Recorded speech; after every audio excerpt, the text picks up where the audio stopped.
ఇక నెల్లూరులో వింత పక్షులకు సంబంధించి ఇప్పటిదాకున్న మోస్ట్ రిపోర్టెడ్ బ్రేకింగ్ అప్డేట్స్ ఒకసారి చూస్తే నెల్లూరులో రాత్రిపూట్ల ఆకాశంలో వింత రూపంలో ఉన్న పక్షులు భయాందోళనకు గురి చేస్తున్నాయి. ఇక్కడున్న వారిని దీనికి సంబంధించి మరిన్ని అప్డేట్స్ అందించడానికి మా correspondent Mastan Reddy from Nellore phone in లో సిద్ధంగా ఉన్నారు. మస్తాన్ రెడ్డి, చెప్పండి, ఎగ్జాక్ట్ గా ఏ ఆకారం అని గుర్తిస్తున్నారు ఎవరైనా?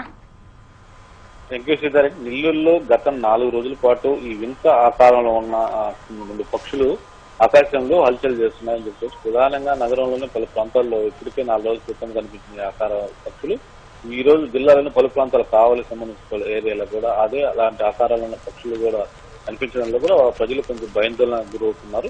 ప్రధానంగా ఈ వింత ఆకారాలను చూసి చాలా మంది కూడా భయం చెందుతున్నారు. కానీ మొత్తం మీద పక్షులే సంబంధించిన పక్షులే మాత్రమే ఈ ఆకారాల రూపంలో సంచరిస్తున్నాయని ఇప్పటికే తెలుసుకోవడంతో కూడా ప్రజలు ఆ చూసేందుకు కూడా ఎగబడుతున్నారు. అయితే ఎక్కువగా రాత్రి సమయాల్లోనే ఎక్కువగా పక్షుల సంచారం ఉండటం కూడా ఎక్కడ ఏం జరుగుతుందో ఉద్దేశంతో స్థానికంగా ఉన్న ప్రజలందరూ కూడా ఆ పక్షులు ఎప్పుడు వస్తాయన్న భయాందోళనతో అందరూ కూడా ఆసక్తి ఎదుర్కొంటూ చెప్పేది. ఇప్పటికే 4 రోజుల క్రితం ఈ పక్షుల ఆకారాలు కనిపించడంతో ఇవన్నీ కూడా సెల్ ఫోన్లలో చిత్రీకరించిన కొందరు వాట్సాప్ రూపంలో కూడా మొత్తం మీద చాలా వరకు కూడా పంపించడంతో కూడా నగరంలో ఇది ఒక రకమైన చర్చలు మాత్రం తీవ్రంగా జరుగుతుంది. ఈ సంబంధించిన పక్షులు ఎప్పుడు చూడని వింత ఆకారంలో ఉన్న పక్షులు ఎలా వచ్చాయి, ఎప్పుడు కనిపించిన ఆకారం ఎక్కడి నుంచి వస్తున్నాయనేది కూడా ఇప్పుడు కూడా చాలా మంది కూడా ఆసక్తిగా దీని మీద చర్చించుకోవడం కూడా జరుగుతుంది చెప్తుంది.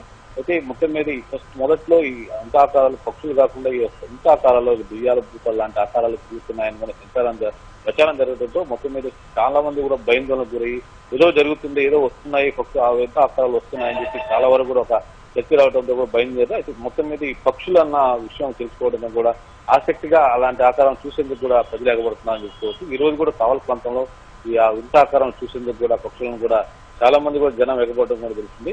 సో మొత్తం మీద 4 రోజుల పాటు జిల్లా వ్యాప్తంగా కూడా ఈ రకమైన పక్షుల ఆకారాల సంచారం చర్చ జరుగుతుంది. Mastan Reddy, animal department officers కానీ లేకపోతే సైంటిస్టులు ఎవరైనా ఈ ఆకారాన్ని పరిశీలించడం జరిగిందా? మొత్తం మీద చూస్తే ఇప్పటికి వరకు కూడా ఇవన్నీ కూడా ఈ సంచరిస్తున్న విషయంలో కూడా వాట్సాప్ లో కూడా సెల్ ఫోన్ లో కూడా అందరికి మెసేజ్ వెళ్ళిపోవడంతో కూడా దీని మీద కూడా ఇప్పటికే పశుసంవర్ధక శాఖకు సంబంధించిన వాళ్ళు కూడా కొంతమంది కూడా ఆరాధిస్తున్నారు.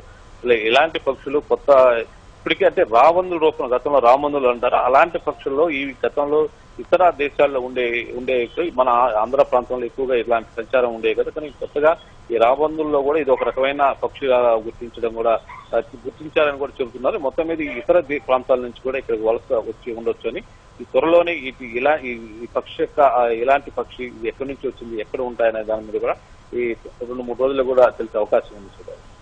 అయితే మస్తాన్ రెడ్డి, ఒకటే ప్లేస్ లో అవి తచ్చాడుతుండడం జరుగుతుందా లేకపోతే మారుస్తూ ఉన్నాయా ప్లేసెస్ ని?